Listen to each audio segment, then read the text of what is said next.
இப்போ குடும்பஸ்தன் பொறுத்த வரைக்கும் ரொம்ப யூனிக்கான ப்ரொஃபஷனல் ஆக்டிவிட்டீஸ்னு எதுவும் கிடையாது. ஓகே, எங்கள் ஆடியோ லான்ச்சே 20 நிமிஷம் தான் நடந்துச்சு. மொத்தமாக 7 நிமிஷம் நான் தான் ஜாஸ்தி பேச பண்ணேன். ஏன்னா அங்கே எல்லாமே நியூ கமர்ஸ் இல்லையா, அவங்க பெருசாக இதுவாக பேசலை.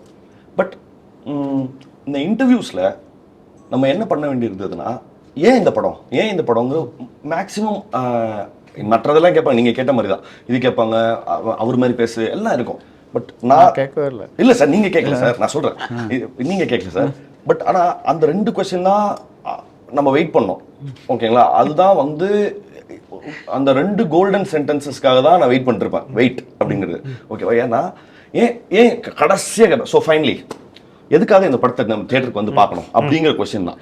ஓகேங்களா, அதுக்கு ஒரு ரொம்ப மிக முக்கியமான ஒரு ஆன்சரை நம்ம ரெடி பண்ணி வைக்கணும். அண்ட் ஒரு நாளைக்கு 13-14 இன்டர்வியூ இருக்கும். 14 இன்டர்வியூலையும் ரிப்பீட் பண்ணாமல் வெவ்வேறு பேசணும்.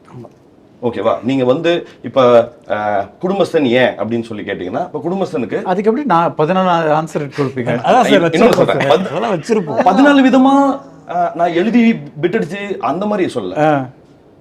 அதே விஷயத்த கொஞ்சம் பாசிவ் வாய்ஸ் ஆக்டிவ் வாய்ஸ்னு கூட சொல்லல சார். அதுவுமே நான் பண்ணுங்க, படத்தோட ஒரு 6-7 மாசம் அந்த படத்துக்காக நீங்க பேச பேச பேச நீங்க டைரக்டர்கிட்ட பேசி எல்லாம் இருப்பீங்களா, உங்களுக்கே வந்துடும். ஓகேங்களா, யூ ஹேவ் இனஃப் மெட்டீரியல். நீங்க ஒரு 17 இன்டர்வியூல சொல்றதுக்கான மெட்டீரியல் வந்து உங்க மைண்ட்ல இருக்கு.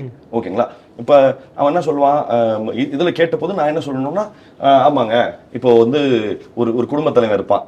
ஓகேங்களா, அவன் என்ன பண்ணுவான், காலையில தீபாவளி அன்னைக்கு நைட் ஷிஃப்ட் பார்த்துட்டு என் பிள்ளைங்களுக்கு வந்து வெடியும் எதுவும் வாங்கி கொடுக்கணும்னு எடுத்துட்டு போயிட்டு காலையில கண்ணு சொக்கி எடுத்துட்டு போய் பிள்ளைங்களுக்கு எல்லாம் எண்ணெய் தேய்ச்சி குளிப்பாட்டிட்டு வெடியை வாங்கி கொடுத்து புது ட்ரெஸ்ஸை போட்டு அவனு போய் படுப்பான். அவன் கடன் வாங்கியிருக்கிறான்ற பதட்டம் அவனை தொத்தும். ஆனால் அதே சமயத்தில் என் புள்ள அப்படின்னு சொல்லி, இது வந்து இந்த படத்தினுடைய கோர் எமோஷனை நான் ஒரு இடத்துல அப்படி சொல்ற அந்த மீனிங்ஃபுல் சென்டென்ஸ் இருக்கு இல்லையா, அதுக்காக தான் நான் ½ hour இன்டர்வியூ எங்கேஜிங்க. ஏன்னா செட்டப் முடிச்சிட்டாங்கன்னா முடிஞ்சு இல்லைங்களா, நான் போரிங்கா அந்த இன்டர்வியூ போயிருச்சுன்னா அந்த கடைசி ஸ்பாட் ஸ்கிப் ஆகிடும்.